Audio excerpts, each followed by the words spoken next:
오늘 하나님 주신 말씀은 고린도후서 4장 16절부터 18절까지 말씀입니다.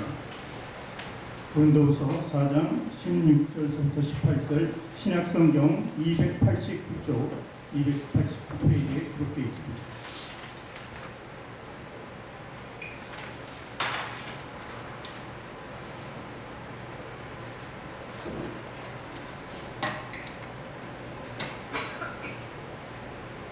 성경 신약 289페이지에 기록되어 있는 고린도후서 4장 16절부터 18절까지 말씀 우리 함께 읽도록 합니다.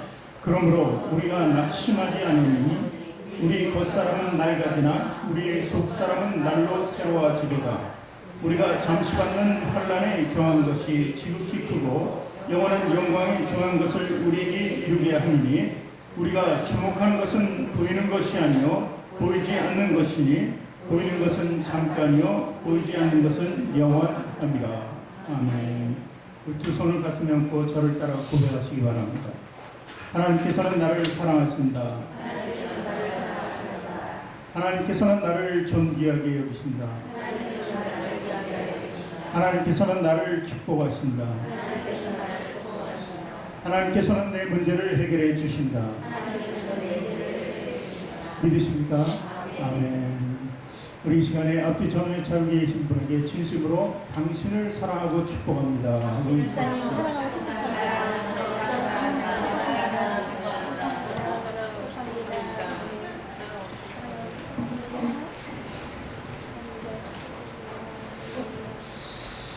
오늘 겉사람과 속사람이란 제목으로 은혜를 나눌까 합니다.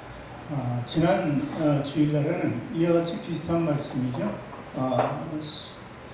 육체의 소욕과 성령의 소욕에 이렇게 대치되는 삶을 이야기했습니다. 그리고 이번 주는 비슷합니다. 두 번째 시리즈 보면은 겉사람과 속사람을 대비하는 말씀이라고 볼 수 있습니다. 우리 인생이라는 것이 무엇입니까? 사람은 태어나서 미래형으로 계속 살아갑니다. 앞으로 계속 주어지는 삶을 살아간다는 것이 미래형이라고 보는 것이죠. 근데 미래형으로 살아가면서 우리 두 가지를 설정해 놓고 살아갑니다. 하나는 복수로 많이 다가오는 것인데 그것은 목표라고 합니다. 그리고 하나는 단수입니다. 그것은 목적지라고 합니다. 그러니까 우리가 인생을 살아가면서 목표는 계속해서 세우고 살아갑니다. 태어나서 우리가 철이 들면서부터 목표라는 것을 세우고 내 인생의 항로를 좀 더 나은 삶으로 질적으로 풍요한 삶으로 만들어가기 위해서 사실 내 자신의 목표를 설정하고 그 목표를 향해서 가게 되죠. 그것이 달성되면은 이제 기쁨으로 또 다음 목표를 세우죠. 설령 그 목표가 달성되지 않더라도 실패해도 또 다른 목표를 세우고 살아가는 것이 인생입니다. 그래서 수많은 목표가 놓이게 되고 그 목표를 향해서 우리 미래를 살아갑니다. 그래서 그 목표라는 것은 우리 미래 진행적인 삶에 나타나는 거예요. 한 가지. 근데 단수로 나타나는 목적지라는 게 있습니다. 우리 인생의 목적지는 단수입니다. 절대 여러 가지가 있을 수 없어요. 그 하나는 바로 죽음이라는 것입니다. 그래서 죽음은 미래 완료형으로 살아갑니다.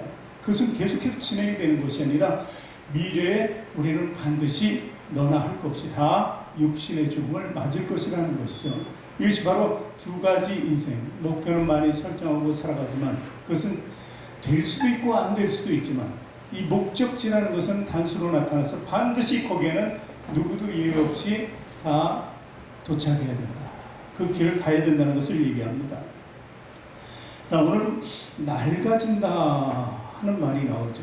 육신은 사실 겉사람으로 봅니다. 겉사람은 육신으로 보고 그래서 낡아진다는 의미는 언젠가 그 목적지에 도달하게 된다.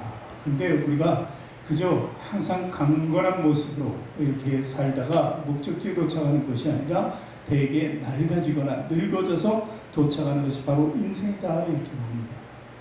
그래서 우리가 이런 얘기를 많이 듣고 또 하기도 합니다.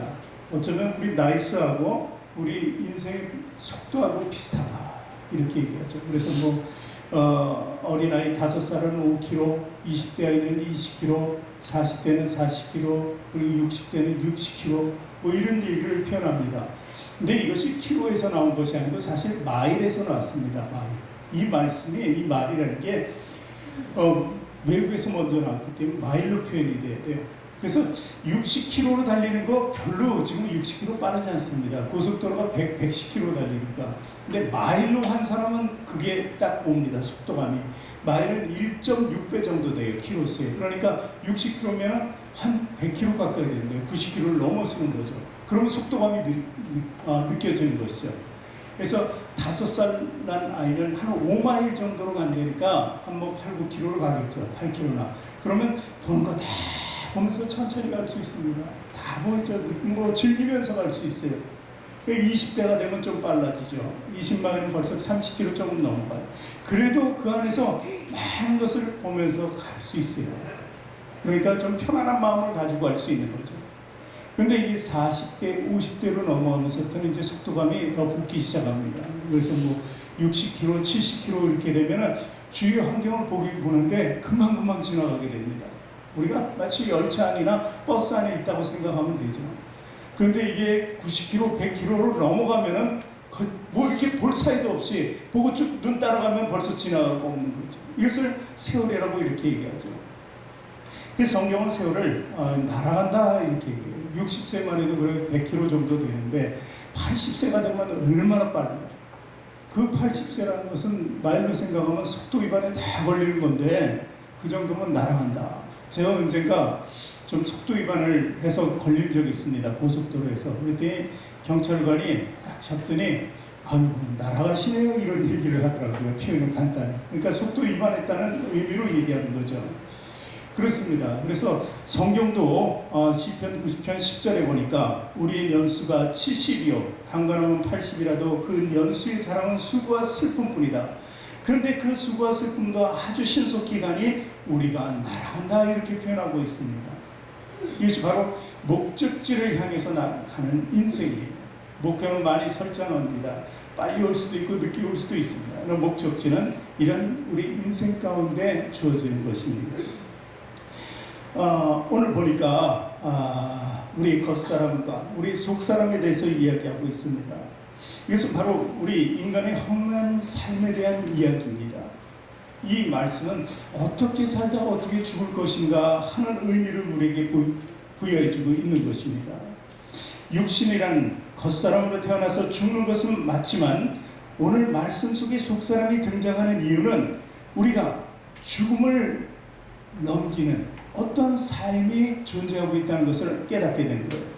그러니까 죽을 수밖에 없는 목적지에 도달할 수밖에 없는 그 삶 속에서 어떤 새로운 삶에 대한 기회를 제공해 주는 말씀이 바로 오늘 말씀이라는 것을 볼 수 있는 것입니다. 우리 겉은 늙어가잖아요. 숨길 수 없이 늙어갑니다. 나이를 어떤 사람들이 처음 보면은 이 사람은 나이가 언제쯤 되겠구나. 그리고 이 청년은 나이가 어떻게 되겠구나. 우리하고 비슷한 연배 사람도 얼굴을 보면 되게 알 수 있어요. 근데 여자들은 참 분간하기 요즘에는 어렵더라고요. 얼굴을 보고 그리고 옷을 보고 나이를 구별하기 힘든 시대 아닙니까? 그래서 많은 조커도 있잖아요. 20대가 화장하면 화장인데 그 위에 연령대가 시작하면은 그것은 화장이 아니라 다른 걸로 바뀌게 되죠. 그래서 잘 알지만 30대는 분장이라고 그러고 40대는 변장, 50대는 위장. 맞나요? 아는 사람 다 알 거예요. 그래서 60대면 포장이라고 그러고 70대 들어가서 하면 환장이라고 그런다고 그러죠. 그리고 80대는 죄송하지만 없으니까 하는 얘기인데 끝장이라고 이렇게 한답니다. 이거는 오래된 조크잖아요. 근데 이렇게 자기의 모습을 늙어가는 모습을 감추기 위한 시도가 많이 있다는 것입니다. 사실 이러한 시도 때문에 돈 버는 사람이 엄청 많죠. 성형외과라든지 요새 피부도 다시 만드는 뭐라 그래? 박피 여러 가지 이제 단어들이 나오면서 그렇게 하는 사람들이 많아졌습니다. 그러나 이 겉사람은 속일 수가 없어요. 진행이에요. 언젠가는 늙고 목적지에 도착하는 거예요. 그것은 속일 수가 없다는 거예요. 이 겉과 똑같은 속이 있습니다. 우리가 이제 영, 혼, 육이라고 그러는데 영은 이제 하나님께서 주시는 거죠. 혼은 우리 사람이 가지고 있는 자적인 마음입니다. 근데 육은 그냥 우리 껍데기 불과죠. 근데 우리 속에 있는 위나 간이나 모든 오장육부도 사실 겉과 똑같아요. 겉이라는 거예요. 겉. 왜냐하면 같이 늙어가기 때문에, 같이 기능이 떨어지기 때문에 거치라는 것입니다. 그런데 이제 오늘 말씀의 속사람은 그 속이 아니라 오장육부가 아닙니다. 그리고 또 우리 자적인 마음을 뜻하는 것이 아닙니다. 생각 그런 것이 아니라 하나님 주시는 영을 얘기하는 것입니다. 영이 새로이 형성되면은 그 영은 날마다 자라는데 나이가 들수록 그 아름다움과 가치는 더 커지는 것을 얘기합니다. 그 영은 늙어가지 않습니다. 그 존재감을 더 드러내면서 그 아름다움을 발산하는 것이 바로 속사람이라고 이렇게 표현하고 있는 것입니다. 우리가 흔히 마음과 우리 도덕적인 양심은 속사람이 아니냐 이렇게 보는데 그것은 혼이라는 우리 자의적인 마음일 뿐입니다. 우리가 왜 그러냐면 혼은요 우리가 제어할 수가 있어요. 마음에는 나 하기 싫은데, 양심에 걸려서 하기 싫은데 그래도 해버리잖아요. 그러니까 혼은 무너질 수밖에 없는 육신에 속한 어떤 부분이라고 볼 수가 있는 거예요. 근데 영이 살아있으면 영은 제어를 못합니다. 혼도 육신도 그 영을 제어하기는 어려워요. 왜냐하면 그건 하나님이시기 때문에, 예수님이시기 때문에, 성령님이시기 때문에 누구도 제어할 수가 없다는 것입니다. 그래서 영의 사람을 속사람이다. 그래서 육체의 소욕과 성령의 소욕을 구분하듯이 바로 오늘 말씀도 육체와 그리고 영의 것을 완전히 분리하는 말씀이라고 볼 수 있는 것입니다. 자, 갈라디아서 5장 17절 말씀이 지난주에 설교한 말씀입니다. 한번 다시 읽어봅니다. 육체의 소욕은 성령을 거스리고 성령은 육체를 거스르나니 이 둘이 서로 대적함으로 너희가 원하는 것을 하지 못하게 하려 함이니라. 이렇게 기록되어 있어요. 근데 육체가 영적인 것을 하지 못하게 하지만 사실 영적인 것을 이길 힘은 없습니다. 오늘 말씀이 그것을 뒷받침해 주는데 이제 설교가 뒤로 나가면서 이제 여러분은 깨닫게 될 것입니다. 우리 속담에 그런 말이 있죠. 겉다르고 속다르다. 그리고 10개의 물속은 알아도 한 개의 사람 속은 알 수 없다. 그래서 구분이 안 된다는, 구별할 수가 없다는 거예요. 어떤 사람을 대체로 내가 잘 알아도 끝내는 배반하는 사람이 많아요. 내가 그렇게 친했는데 어느 순간 나와 다른 삶을 살아가는 모습을 보기도 한다는 거예요. 우리 가족 중에도 맞죠. 자녀와 내 마음이 그렇게 다를 수가 없을 때가 있다는 거예요. 그래서 겉다르고 속다르다 이런 표현도 됩니다. 그리고 그 속을 알 수가 없다 이렇게 보는 것이죠. 그런데 성령이 말하는 것, 성령이 말씀하시는, 하나님의 말씀하시는 구별은 정확합니다. 아주 정확해요. 그것은 뭐냐면 구원을 받았는가 안 받았는가 둘로 완벽하게 구별해야 됩니다. 그걸로서 구별하는 것이 바로 하나님의 영이라는 것입니다. 로마서 7장 22절 23절을 우리 또 한번 봅니다. 내 속사람으로는 하나님의 법을 즐거워하되 내 지체 속에서 한 다른 법이 내 마음의 법과 싸워 내 지체 속에 있는 죄의 법으로 나를 사로잡는 것을 보는도다. 여기서 마음이라는 것을 두 가지로 말씀드릴 수가 있어요. 근데 한 가지 마음은요, 이 죄의 법이 사로잡을 수 있는 것, 그것은 마음이 우리 혼이라고 볼 수 있습니다. 또 한 가지 제시하는 것은 바로 25절의 말씀에 볼 수 있습니다. 25절, 우리 주 예수 그리스도로 말미암아 하나님께 감사하리로다. 그런즉 내 자신의 마음으로는 하나님의 법을, 육신으로는 죄의 법을 섬기노라. 여기서 완벽하게 구분합니다. 지금 23절에서는 싸우고 있는데 저버린다는 것을 얘기해요. 여기서 나오는 마음이라는 건 혼을 얘기하는 거고, 지금 그리스도로 말미암아 주어진 것은요, 육신의 법과 완전히 구별되는 거예요. 그래서 이 마음으로는 하나님의 법을 할 때 하나님의 법은 육신의 법을 따라가는 것이 아니라 완전히 구별된다는 것을 이야기하고 있는 것입니다. 이 사도 바울이 이 세 가지를 오늘 이 로마서 7장 22절에서부터 25절까지 이렇게 기록하면서 마음에도 두 가지가 있다. 주님이 주시는 마음은 바로 우리가 얘기하는 하나님 성령을 통해서 받는 영이라는 것이죠. 그래서 이 겉사람과 속사람의 차이를 우리가 좀 더 깊이 알 수 있을 때 우리 신앙생활을 잘 할 수 있게 되는 것입니다. 그래서 오늘 겉사람과 속사람 그리고 영원한 세계는 무엇인가에 대해서 제가 은혜를 나눌까 합니다. 고린도후서 4장 16절 오늘 말씀해 보니까 그러므로 우리가 낙심하지 않으니 우리 겉사람은 낡아지나 우리 속사람은 날로 새로워지도다. 이 믿음의 사람들이 낙심하지 않는 이유가 왜? 육신적인 삶의 고난이 와도 낙심하지 않는 일은 바로 그 이유는 속사람이 있기 때문에 그 속사람이 날로 그 안에서 더욱더 나를 강하게 만들어 이끌어간다. 새로워진다. 우리가 고난과 환난 속에서 기도하잖아요. 기도하고 난 뒤에는 우리가 정말 영적으로 굉장히 강해진 것을 알 수 있어요. 비록 육신으로는 바뀐 것이 없지만 그 고난과 환난이 다 그대로 남아있지만 영적으로는 우리가 그것에 대비해서 완벽하게 막을 준비할 수 있도록 해준 것. 그것이 바로 속사람이라는 것을 얘기하는 것입니다. 그것이 바로 23절에 읽었던 좀 전에 로마서 7장 23절의 이야기입니다. 자, 겉사람은 사람에게 누구나 주어진다고 얘기했습니다. 그러나 또 한 번 얘기했지만 마음과 양심은 혼이라는 그 주제를 가지고 육신을 따르게 되어 있는 그 연약한 존재를 얘기합니다. 여러분 마음대로 살고 양심대로 살았지만 죄를 벗어날 수는 없었어요. 순간적으로 내가 절제는 해요. 그렇죠?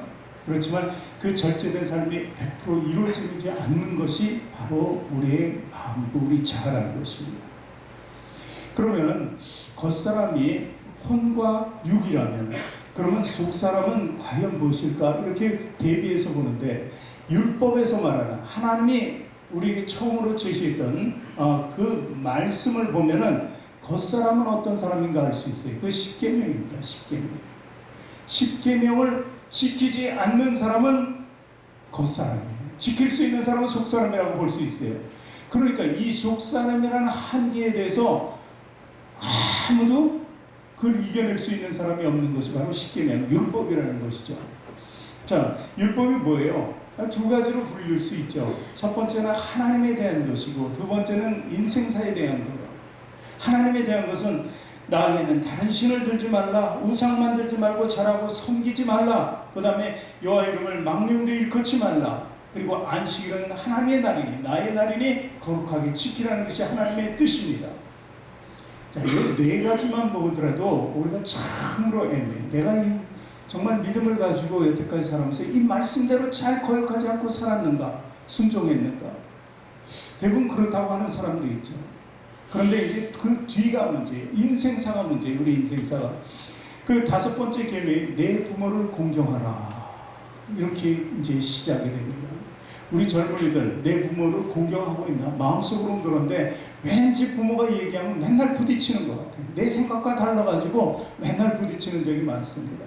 저희가 어릴 때만 해도 순종하지 않으면 밥이 안 나오니까 그냥 순종할 수밖에 없었어요. 근데 요새는 자기네들이 알바하면서 다 찾아먹고 자기 인생살이를 살 수 있으니까 부모의 말이 어떻게 보면 거친 돌처럼 되는 거예요. 이 부모를 공경하는 말씀 속에서도 다 걸려요. 우리가 지금 저도 마찬가지지만 부모가 돌아가시고 난 후에 후회하지 않은 사람이 어디 있어요? 왜 후회했겠어요? 공경하지 못했기 때문에. 그러니 그것부터 걸리기 시작해요. 살인하지 말라. 이건 살인 안 해. 그런데 마음속으로는 얼마나 많이 죽이는지 몰라요. 세울 수 없어요. 나한테 뭐 말만 잘못하면 속으로는 살인하고 있는 거죠. 그 모습이 우리의 모습일 수도 있어요. 간음하지 말라. 도둑질하지 말라. 내 이웃에 대해서 거짓 증거하지 말라. 이웃의 소유를 탐내지 말지라. 이런 말씀들 다 쉬워 보여요. 안 하고 사는 것이 쉬울 것 같지만 참으로 어려워요. 내 이웃에 대해서 거짓 증거하지 말라 그러는데 어떤 사람이 자기 잘 아는 사람의 그 흉을 보는 거예요. 흉 아닌 흉을 봐요. 그러면 그거 금방 전달돼요. 그 흉이 그 본인한테 들어가는데 시간은 하루 안 걸려요. 그만큼 빠르게 아닌 것이 긴 것처럼 이렇게 퍼져나가잖아요. 이거 왜 그래요? 거짓 증거 때문에. 그 사람이 또 미우면은 더 심한 말까지도 섞어버려요. 그러니까 점점 불어나잖아요. 누룩처럼 거짓이. 이것이 바로 인생사예요. 그러니까 율법이 보여주는 겉사람이 이 율법 십계명을 통해서 다 드러나게 돼 있잖아요. 그것이 겉사람이에요. 지키면 속사람인데 이건 뭐 지키기가 너무도 어렵네. 그러니 속사람에 속할 수 있다는 것이 정말 쉽지만 않다. 이렇게 볼 수 있는 거예요. 자, 겉사람에 대해서 또 이제 성경은 얘기합니다. 또 하나는 사람이 떡으로만 산다는 거예요. 떡으로만. 이것이 바로 예수 그리스도의 말씀처럼 보이죠. 그리스도께서 이 말씀을 하셨어요. 사람은 떡으로만 산다는 것이 아니라. 근데 그 전에 신명기 8장 3절을 보면 하나님께서 이미 말씀을 주셨는데 우리 같이 읽겠습니다. 너를 낮추시며 너를 줄이게 하시며 또 너도 알지 못하며 내 열도도 알지 못하던 만나를 내게 먹이신 것은 사람이 떡으로만 사는 것이 아니요 여호와 입에서 나오는 모든 말씀으로 사는 줄을 내가 알게 하려 함이라.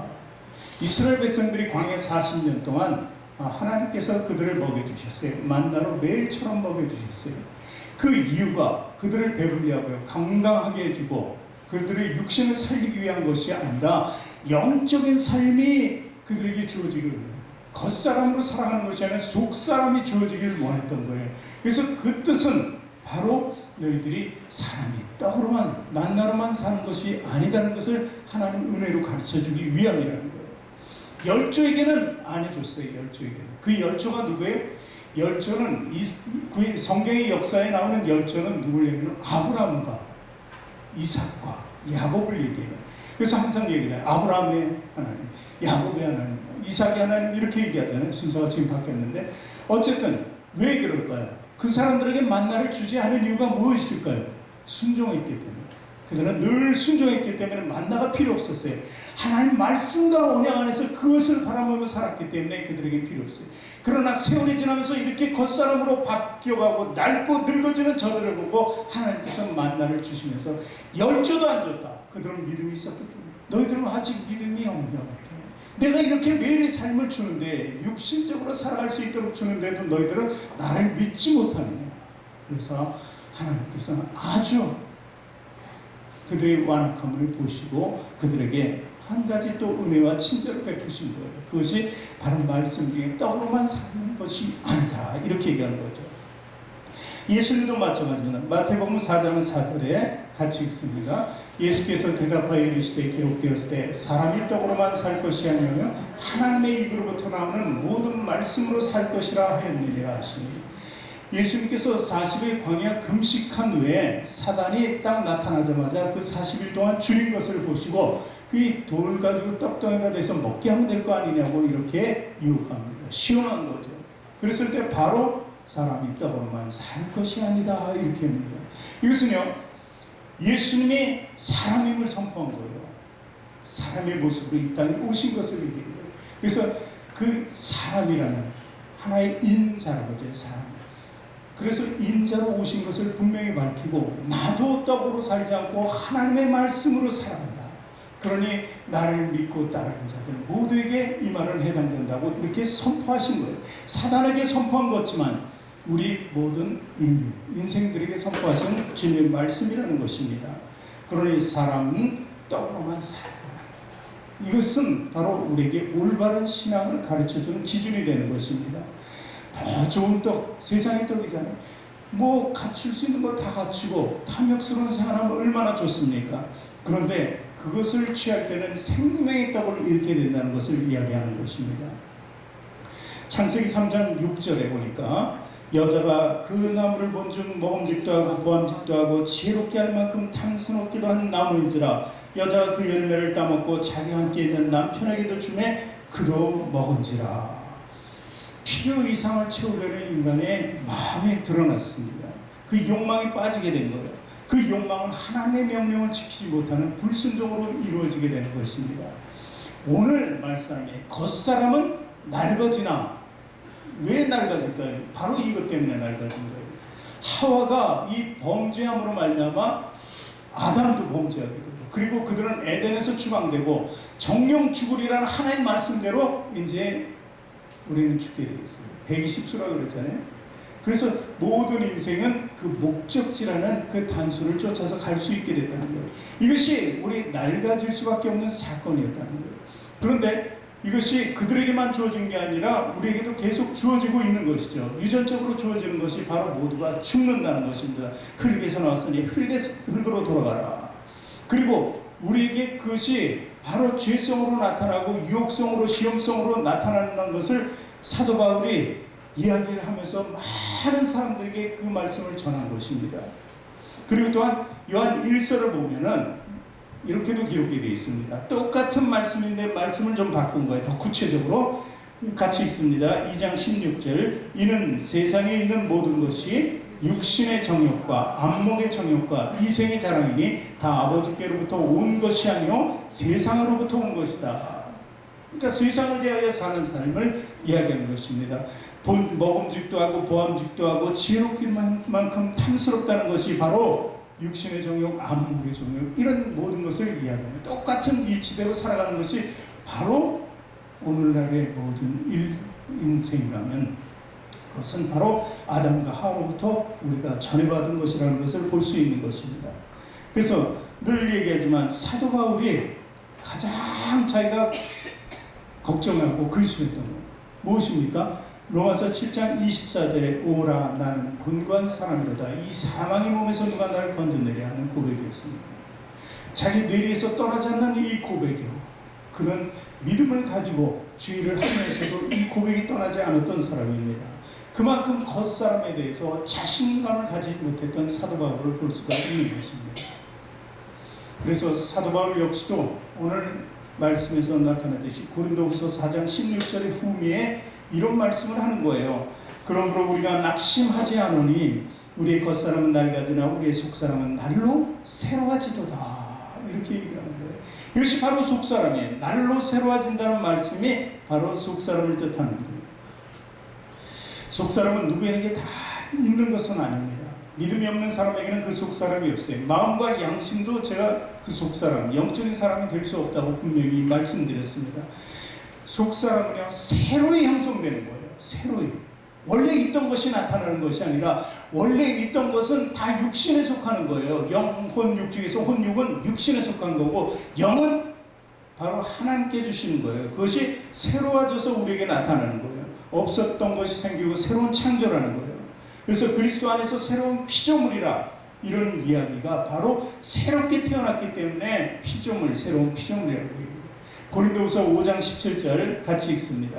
그런즉 누구든지 그리스도 안에 있으면 새로운 피조물이라 이전 것은 지나갔으니 보라 새 것이 되었도다. 이 말씀 속에서는 새로운 것이 잉태돼서 새로운 것이 나면서 이 과거의 것을 또 새롭게 만들어가는 과정까지도 얘기해요. 그래서 우리 양심과 마음조차도 새로워질 수 있다. 영이 정복하면은 육까지도 제어할 수 있다는 것을 이야기하는 것입니다. 그래서 이렇게 우리가 새롭게 된다는 것이 그냥 만만하게 되어주는 것은 아니라는 것을 우리는 알아야 돼요. 그게 오늘 17절 말씀에 있어요. 17절 볼까요? 고린도후서 4장 17절 우리가 잠시 받는 환난에 경한 것이 지극히 크고 영원한 영광에 중한 것을 우리에게 이루게 함이니. 그러니까 영원한 영광에 중한 것을 속사람을 만들기 위해서는 어떤 일이 있다고요? 우리가 잠시 받는 환난도 있다. 그러니까 환난과 고난 중에서 발견하게 되는 그런 새로운 속성이 바로 우리 속사람이라는 거예요. 예수님을 통해서 하나님의 말씀을 통해서 성령을 통해서 이 복음을 통해서 이 깨달아지면서 아는 것이 새로운 속성인데 그것이 속사람이라는 것을 이야기해 주는 거예요. 우리가 그러잖아요. 그리스도를 믿는다는 것이 평범한 가운데서 믿어지지 않아요. 참 어렵고 힘든 가운데서 붙잡을 데가 없고 낮아질 대로 낮아지고 어디 정말 기댈 수도 없을 때 우리가 붙잡았던 바로 예수 그리스도 아닙니까? 그것이 바로 환난 중에서 우리가 주님을 만나요. 그럴 때 새로운 속사람이 형성되는 거예요. 나의 모든 것을 아시나 하나님께서 이제 나를 부르실 때가 됐고 택정한 백성을 부르셔서 그 안에 영을 부어주신 거예요. 이 삶이 바로 오늘 좀 전에 읽었던 중에 환난 중에서 일어날 수 있다는 거예요. 근데 환난은 경한 것이라고 얘기해요. 그 환난은 반드시 지나가게 돼 있어요. 적어도 언제까지 목적지에 도달하면 다 지나가게 돼 있어요. 길어야 뭐 80년이라는 거예요. 그런데 하나님께서는 80년도 다 허락하지 않으시죠. 이 땅의 삶 속에서 그 매 순간마다 하나님께서 지키시고 보호하시고 우리에게 넘어갈 길을 주시고 피할 길도 내주신다는 것입니다. 그것이 바로 하나님의 영적인 원리라는 것을 믿으시기 바랍니다. 여러분 예레미야 선지자 하면은 우리가 딱 성경을 알고 예레미야 선지자를 아는 사람 그분은 슬픔, 고통 눈물의 선지자다. 이렇게 얘기합니다. 바벨론에서 완전히 나라가 없어졌어요. 포로된 생활을 당합니다. 백성들은 처참하게 살아갑니다. 그런 모습을 보고 우리 하나님께서 우리 백성을 택하셨는데 언제 회복을 해주시겠습니까? 회복의 날이 언제입니까? 도대체 언제까지 우리가 이렇게 살아야 합니까? 눈물로 기도했던 그 예레미야 선지자. 근데 그 선지자가 위로를 받게 되었습니다. 즐거움을 갖게 됐어요. 어떻게 가졌나 성경을 볼게요. 예레미야 15장 16절 같이 읽습니다. 만군의 하나님 여호와시여, 나는 주의 이름으로 일컬음을 받는 자라. 내가 주의 말씀을 얻어먹었사오니 주의 말씀은 내게 기쁨과 내 마음에 즐거움이라. 어떻게 그 환경 속에서 기뻐하고 즐거워할 수 있느냐 이거예요. 이것이 바로 하나님의 말씀을 먹으니까, 내가 영의 사람들이 속사람이 생겨나니까 어떤 어려움 속에서도 기뻐하고 즐거워할 수 있었던 예레미야를 볼 수 있는 것입니다. 또 시편 119편 103절을 보니까 이렇게 기자는 이렇게 얘기합니다. 주의 말씀의 맛이 내게 어찌 그리 단지요, 내 입의 꿀보다 더 단이다. 이것은 어떤 때예요? 환난 속에서가 아니라 우리 삶 속에서 주를 다 섬기면 매일 삶을 하나님께 드리는 삶을 살다 보니까 좋은 일만이라는 거예요. 내 마음에 항상 기쁨이 넘치는 거예요. 그러니까 그때의 고백이 바로 그 말씀, 얼마나 달죠. 매일처럼 나는 이 말씀의 힘을 얻어서 살아간다는 그 기쁨을 선포하는 거예요. 그러니까 주님의 말씀에 들어가고 속사람이 바뀌게 되고 새로 형성돼서 바뀌게 되면 어떻게 돼요? 눈물과 슬픔과 고통도 제어할 수 있게 되고요. 그리고 마음에 항상 기쁨이 넘치고 감사함이 넘치는 생활을 할 수 있게 된다는 것을 얘기합니다. 이것이 바로 속사람의 모습이에요. 이렇게 되지 않으면 속사람은 잠깐 스쳐 지나가는 것밖에 되지 않는다는 것입니다. 사실 고통에는 두 가지가 있습니다. 영어로 치면은 터널과 케이브라고 있습니다. 터널과 케이브, 이 두 가지가 있는데, 하나는 터널이라는 뜻이고 터널 그대로, 하나는 케이브라는 건 동굴을 얘기합니다. 동굴. 한 목적지를 가지고 살아가는 사람이지만 겉사람으로 살아가는 사람은 이 동굴로 들어가게 됩니다. 근데 속사람으로 회복된 사람들은 어떻게 터널을 지나가는 거예요. 터널은 뭐예요? 터널을 파면 왜 팝니까? 어딘가를 연결시키기 위해서 파는 거예요. 터널에 들어갈 때는 캄캄하고 어둡지만 그러나 끝은 반드시 뚫려 있고 그곳에는 내 목적지로 향하는 길이 있고 목적지가 생긴다는 것입니다. 그것을 터널이라고 해요. 그래서 우리 기독교인들은 터널을 지나가는 거예요. 그러니까 환난이 있고 세상이 주는 세상 사람과 똑같은 고통이 있지만 그보다 더한 고통도 있을 수 있는 것이 바로 터널의 삶이잖아요. 그러나 믿지 않는 사람들, 이 겉사람으로 살아가는 사람은 케이브, 동굴이 가도 그리고 목적지에 딱 도착하니까 딱 막혔습니다. 통로가 없어요. 출구가 없어요. 이런 삶을 살아가는 것이 바로 겉사람이라는 거예요. 그래서 겉사람과 속사람이 어떻게 보면 같이 어둠 속으로 가는 것 같지만 그 결말은 완벽하게 틀리다는 것을 이야기하는 거예요. 그것을 로마서 8장 13절 14절에 보니까 이렇게 얘기합니다. 너희가 육신대로 살면 반드시 죽을 것이로되 영으로서 몸의 행실을 죽이면 살리니 무릇 하나님의 영으로 인도함을 받는 사람은 곧 하나님의 아들이라. 터널을 지날 때는 하나님 나라를 갈 수 있는 것입니다. 그러나 동굴로 들어간 자는 하나님을 볼 수가 없다는 것을 의미하는 것입니다. 또한 겉사람과 속사람을 조금 대비한 와치만이라는 사람이 있습니다. 이 사람은 이 겉사람과 속사람을 비교하는데 자전거와 길을 얘기합니다. 우리가 자전거를 타려면 길이 있어야 되죠. 근데 자전거를 평지를 이렇게 가잖아요. 그러면은 내가 페달을 밟아서 내 힘으로 가는 거예요. 이것을 바로 속사람이라고 합니다. 내 힘으로, 자의적인 것이지만 이제 조금 더 얘기를 들어봐야죠. 근데 내리막길에서는 내가 페달을 밟아야 안 밟아요. 경사가 더 심할수록 이건 밟는 게 아니라 브레이크를 밟아야 되잖아요. 절대 내 힘을 쓸 수가 없습니다. 내리막길에서는. 그래서 내리막길에서 내 힘을 쓸 수 없는 것을 바로 겉사람이라고 하고, 내가 하나님 주신 그 속사람을 가지고 내 힘으로 갈 수 있는 것을 평지를 간다고 얘기합니다. 그러니 제가 더 붙인다면, 약간 오르막을 간다면 너는 얼마나 힘들겠어요. 그래서 우리가 좋은 문으로 가야 되고, 좀 험한 힘들고 어려워도 그 고통을 감수하면서 가야 될 수 있는 것은 바로 우리가 더 힘을 내서 페달을 밟아서 힘을 쓰고 갈 수 있어요. 그런데 우리가 정말 힘들잖아요. 그럴 때는 하나님께서 기어를 주시고 24단 기어를 줘가지고 좀 편하게 올라가게 할 수 있는 거예요. 이것이 바로 속사람이 가는 그 원리라고 저는 볼 수 있는 것입니다. 어쨌든 겉사람은 속사람을 못 나타나게 하려고 애를 쓰는 것이죠. 그런데 이 겉사람이 그렇다고 해서 완전히 없어지는 것은 아니에요. 육체의 소욕과 성령의 소욕이 동시에 존재하는 것처럼 겉사람도 항상 있는 거예요. 속사람도 항상 있는 거예요. 그래서 이 속사람이 항상 그것을 뚫고 나와야 돼요. 그리고 하나님께서 예수 그리스도의 보혈로 피로써 그것을 뚫어줘야 돼요. 겉사람을 뚫고 들어가서 우리 속사람을 형성하게 해주실 때 그 통로를 통해서 나올 수 있는 거예요. 그래서 주님이 우리가 하나님께로 나가는 통로를 만들어 주신다는 거예요. 뭘로써? 피로써. 그래서 우리는 속사람과 겉사람에 대해서 분명히 알고 겉사람을 깨뜨리기 위해서는 바로 예수 그리스도가 반드시 우리에게 필요하다. 그리스도 없이는 우리는 속사람을 형성할 수도 없고 속사람을 형성하더라도 그리스도의 능력이 없으면 그냥 믿는다고 해서 항상 겉사람을 이기네요.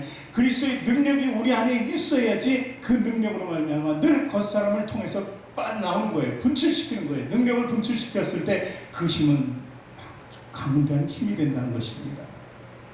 그래서 우리는 오늘 바울이 말하는 영원한 세계에 가는 길을 획득하게 되는 것입니다. 영원한 세계라는 것이 뭐예요? 그냥 쉽게 표현하면 천국 아닙니까? 오늘 고린도후서 4장 17절 18절 말씀 다시 한 번만 읽어봅니다. 우리가 잠시 받는 환난에 경한 것이 지극히 크고 영광에 중한 것을 우리에게 이루게 하느니 우리가 주목하는 것은 보이는 것이 아니요 보이지 않는 것이니 보이는 것은 잠깐이요 보이지 않는 것은 영원함이라. 자, 영원한 세계는 보인다고 했어요? 안 보인다고? 보이지 않는다고 했어요? 보이지 않는다. 그런데 보이는 것은 잠깐이다. 우리가 낡고 늙어서 죽잖아요. 얼마나 보겠어요? 120년까지는 보겠죠. 그런데 그 이후에는 아무것도 볼 수가 없습니다. 그런데 보이는 것이 있는데 속사람의 세계는 보인다는 거예요. 속사람의 세계는 계속 지속된다는 것을 이야기하는 거예요. 성경에 보면은 열왕기 하서 보면은 엘리야가 등장합니다. 엘리야가 모든 사역을 마치고 하나님의 부르심에 따라서 이제 올라가게 됩니다. 여기서 죽지 않고 불수레와 불말들이 그 두 사람을 갈라놓고 이제 엘리사가 있습니다. 엘리야의 제자와 함께 그들을 싹 갈라놓고 회오리 바람이 일어나가지고 하늘로 쭉 올라가는 거예요. 엘리야가. 자, 왕하 2장 11절을 같이 읽어봅니다. 이게 증명하니까 두 사람이 길을 가며 말하더니 불수레와 불말들이 두 사람을 갈라놓고 엘리야가 회오리 바람으로 하늘로 올라가더라. 두 사람이 엘리야고 또 엘리야의 제자라고 볼 수 있는 엘리사죠. 자, 근데 두 사람을 갈라놓고 회오리 바람으로 올라갔어요. 그러니까 이게 하늘로 올라갔다고 누가 믿겠어요? 그러니까 엘리사가 그 제자 한 50명 데리고 그 사체를 찾으려고 큰일 났다. 회오리 바람이 갑자기 돌풍이 불어가지고 우리 스승 엘리야가 지금 하늘로 올라갔다. 어디로 갔는지 모르겠다. 우리가 시신을 찾아서 수습해서 장례를 치러야 되는 것 아니냐. 그러면서 한 3일 계속 찾아요. 그런데 안 나타나요. 시신이 없는 거예요. 이제 그 정도로 생각하겠죠. 그 사람이 설마 하늘로 올라가셨을까? 하나님의 엘리야를 그냥 승천시켰을까? 이렇게 믿어지지 않는 세대였습니다. 자, 그런데 그게 증명이 되죠. 언제 증명이 되냐면 예수님 시대 때 증명되는 거예요. 예수님 시대 때. 자, 어디에 있는지 예수님 시대 때 보면은 예수님께서 이제 변화산이라는 데로 올라가게 됩니다. 베드로와 야고보, 요한 세 자들을 데리고 변화산상에 올라갔습니다. 올라갔는데 거기에 누가 나타났어요? 모세와 엘리야가 나타났다고 성경이 말합니다. 그러면은 엘리야가 그때 나타났다는 것은 뭐예요? 죽지 않았다는 거잖아요. 그죠? 그럼 도대체 어디에 있었다는 거예요? 모세가 어디에 있었다고 봤을까요? 하늘나라가 있었겠죠. 우리가 생각할 수도 없는 그 세계가 있었다는 것을 얘기합니다. 그런데 엘리야도 모두 다 죽었거니 생각했을 텐데 정말 믿지 않는 사람. 그런데 나타난 것입니다. 이것은 무엇을 의미합니까? 영원한 세계가 있다는 걸 얘기해요. 천국이 있다는 것을 얘기합니다. 예수님께서 세례 요한도 마찬가지였지만 뭘 말씀하냐? 회개하라, 천국에 가까웠다. 마태복음 4장 17절에 분명히 회개하라, 천국이 가까웠다. 그러니까 다른 세계가, 영원한 세계가 존재하는 것을 얘기합니다. 왜 천국은 무엇을 의미합니까? 당시 이스라엘 백성들이 처해진 그 배경과 환경과 상황 속에서 그들이 바랄 수 있는 유일한 것은 메시아였고 천국뿐이 없었다는 거예요. 왜냐하면 너무도 생활이 피폐했기 때문에, 살아간다는 것이 사는 것이 아니었기 때문에. 그런데 그들에게 천국이 가까웠다 하는 말씀을 주시는 거예요. 그런데 거기에 조건은 뭐예요? 회개라는 거예요. 회개하라. 회개라는 단어는 무엇을 얘기해요? 그것은 바로 우리 목적지를 완벽하게 설정해 줄 수 있는 내비게이션을 얘기하는 거예요. 그리고 그 목적지 들어갔을 때 하늘나라에 보이지 않는 영원한 세계에 들어갈 수 있는 키를 부여받는 것을 바로 회개라고 하는 것입니다. 그래서 회개한 천국에 갖고 왔다. 그리고 예수님께서는 당신이 오신 세계가 어딘 것을 분명히 밝혀주셨어요. 모든 사람들에게 설교하실 때 얘기해요. 내가 하늘로서 내려온 것은 하면서 6장에 얘기해요. 요한복음 6장에 내가 하늘에서, 그리고 또 그 6장에 또 보면 하늘로서 내려온 산떡이다 이렇게 얘기해요. 하늘로서 내려왔다. 그래서 내가 떠나가지 아니하면 하면서 이제 올라가실 것을 예언하실 때 어디로 떠나간다는 거예요 도대체? 그것이 바로 하늘이라는 거예요. 내가 아버지께로 가니, 이 말씀도 분명히 다른 영원한 세계가 있다는 것을 얘기합니다. 대표적으로 요한복음 16장 28절을 한번 같이 읽어볼게요. 내가 아버지께서 나와 세상에 왔고 다시 세상을 떠나 아버지께로 가노라 하시니, 이렇게 분명히 두 가지 세계가 공존하고 있다는 것을 말씀하고 계시는 것입니다. 이 두 가지 세계는 또한 겉사람과 속사람의 뜻도 얘기하는 거예요. 세상과 아버지가 계신 것. 이것이 겉사람은 세상에서 있다가 썩어 낡아져 죽을 것이고, 그리고 속사람은 아버지께로 가는 것을 의미하는 것입니다. 요한복음 6장 62절 63절도 우리 같이 읽습니다. 그러면 너희는 인자가 이전에 있던 곳으로 올라가는 것을 본다면 어떻게 하겠느냐? 살리는 것은 영이니 육은 무익하니라. 내가 너에게 이런 말은 영이요 생명이다. 정말 내가 올라가면 어떻게 할래? 이렇게까지 말씀하죠. 그래서 영원한 세계가 있음을 시사하고 있는 것입니다. 그리고 주님께서는 천국에 대해서 계속 얘기하십니다. 가라지 뒤에도 그래요. 잃어버린 양 한 마리를 100마리 중에 잃어버렸는데 그것을 찾는 이유가 뭐예요? 그도 구원해서 천국에 보내기 위함이에요. 감추인 보화도 마찬가지입니다. 그것도 천국. 값진 진주, 진주가 제일 좋은 주가 있으면은 진주 장사는 그것을 사겠어요, 안 사겠어요? 그것이 자기의 꿈이고 목표일 텐데, 그러니까 그 천국에 비하면 모든 것을 내어주고도 바꿀 수 있는 것이 바로 천국이라는 것을 이해하는 거예요. 이렇게 예수님께서는 계속해서 천국에 대해서 증거하셨습니다. 그리고 정말 극명하게 한 군데 표시한 데가 있는데, 그것은 바로 거지 나사로와 부자의 이야기였습니다. 그래서 부자는 죽어 지옥에 갔고, 그리고 거지는 죽어서 어떻게 천사들에게 받들려서 아브라함 품에 들어갔다, 이렇게 말씀을 하십니다. 그리고 거기서 위로를 받았다. 거지가 헌대를 핥으며 정말 개나 먹는 음식을 먹고 살았지만 그는 천국에 가서 위로를 받았다. 우리는 그래, 겉사람은 참으로 환난 중에 있고 고난 중에 있고 어렵고 힘들지만 우리 속사람이 세워지면 영원한 나라에 들어가서 하나님의 위로를 받는다는 사실입니다. 하늘나라에 가서 품에 안겼다. 하나님 품이다. 아브라함의 품이다. 이런 얼마나 우리가 바라던 소망입니까? 그 삶이 우리가 속사람이 주어질 때 생기게 되는 것을 믿으시기 바랍니다. 또 십자가상에서도 예수님은 또 천국에 대해서 말씀하셨어요. 한 해학자는 둘 다 사형으로 죽는 거잖아요. 강도니까. 그러니까 죽을 만하니까 십자가에 못 박혀 죽는 거예요. 그런데 하나는 예수님을 부정하고 하나는 예수를 긍정적으로 생각하고 그 자리에서 회개의 말을 토합니다. 회개가 뭐라고요? 키고 내비게이션을. 그러니까 그때 그 시간에 뭐라고 했어요? 오늘 네가 나와 함께 낙원에 있으리라, 이렇게 했어요. 낙원에. 죽고 십자가에 매달려 있는 것은 육신이로되 네 영적인 삶은 나와 함께 하늘나라에 있을 것이라는 것을 얘기해 주셨습니다. 예수는 진리잖아요. 그분의 말씀에는 거짓이 있을 수 없다는 것입니다. 그래서 요한복음 14장 1절 2절 보니까 너희는 마음에 근심하지 말라. 하나님을 믿으니 또 나를 믿으라. 내 아버지 집에 거할 곳이 많도다. 그렇지 않으면 너희에게 일렀으리라. 내가 너희를 위하여 거처를 예비하러 간다. 이렇게 분명하게 천국이 있음을 이야기하는 거예요. 여기서 어렵고 힘들고 걱정과 근심 가운데 살아가지만 그렇게 하지 마라. 믿음으로 살아라. 이렇게 이야기하는 거예요. 그리고 또 이어서 3절 4절을 보니까 가서 너희를 위하여 거처를 예비하면 내가 다시 와서 너희를 내게로 영접하여 나 있는 곳에 너희도 있게 하리라. 분명히 재림하실 것을 말씀하십니다. 재림하는 날 공중에서 혼인잔치를 할 것이 모두가 천국 삶을 살 것을 얘기합니다. 그리고 내가 어디로 가는지 그 길을 너희가 아느니라. 이 말을 던진 이유는 믿음을 가진 사람들은 알게 되고 믿음이 없는 사람은 절대 알 수 없다. 이것이 하나님의 참된 비밀인 것입니다.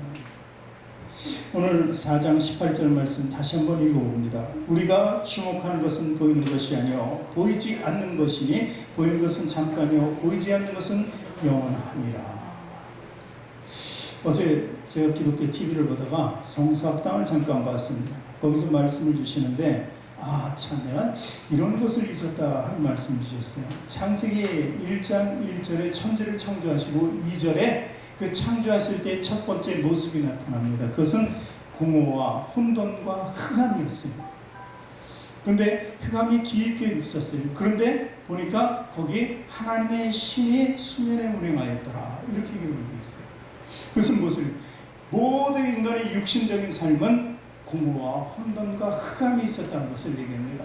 근데 하나님의 신이 있었다는 것은 성령님이 있었고 신이 운행하신다는 것은 무언가를 품는다는 것을 얘기합니다. 오늘 아브라함의 품, 하나님의 품 이런 것을 얘기했는데 바로 성령이 그 모든 것을 품어주는 것입니다. 그 품고 나서 바로 창조된 것이 뭐냐면 빛입니다. 빛. 그렇지 않습니까? 그러니까 속 사람이 이렇게 형성되는 거예요. 예전에는 우리는 공하고 혼돈과 무질서 속에 그 흑암 속에 살았는데 이 하나님의 은혜가 나타나니까 성령님으로 해서 우리가 재조명되고 속사람이 생기고 살아나니까 그 빛된 예수 그리스도에서 완벽하게 이루어지는 신앙의 삶, 믿음의 삶이 주어졌다는 것을 의미합니다. 여러분 그 대상자 아닙니까? 참으로 엄청난 일을 주님께서 우리 안에 하신 거예요. 없었던 것을 다시 창조하시고 그 속사람으로 말미암아 살게 하여 주셔서 영원한 세계에 동참할 수 있었던 길을 완벽하게 열어준 거예요. 그것이 바로 십자가 사건이고 예수님의 보혈이라는 것을 믿으시기 바랍니다. 그분이 없이는, 십자가 없이는 갈 수 없는 길이, 넘어갈 수 없는, 건널 수 없는 것, 그것을 우리는 예수님의 피와 함께 보혈과 함께 성령 충만과 함께 날마다 승리하며 살아가기를 주님의 이름으로 축원합니다.